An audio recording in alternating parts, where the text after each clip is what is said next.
Hello students, welcome to GA Max.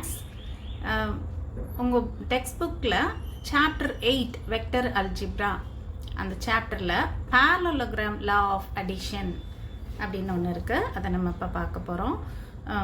இந்த ஸ்டேட்மெண்ட்டை நான் ரீட் பண்ணுறேன். இன் அ parallelogram OACB, சப்போஸ் இங்கே இந்த parallelogramல நம்ம வேர்டிசஸை நேம் பண்ணிக்கலாம். OACB அப்படி நேம் பண்ணிக்கலாம். If என்ன கொடுத்துருக்காங்க, OA vector and OB vector represents two adjacent sides. Adjacent sidesனா என்ன, அடுத்தடுத்த இருக்கிற sides, பக்கத்து sides.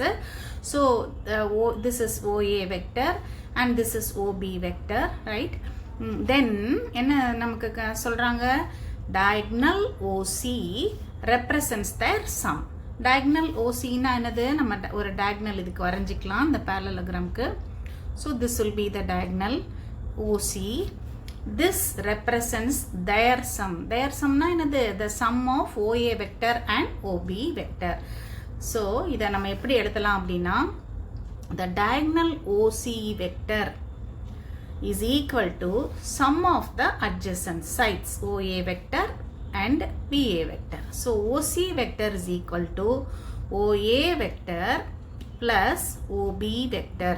This is the parallelogram law of addition, right?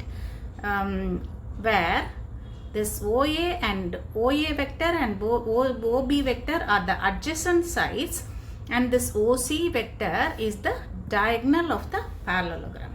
Okay? Okay students, parallelogram law of addition உங்களுக்கு இப்போ நல்லா புரிஞ்சிருக்கும். So we'll continue in the next video.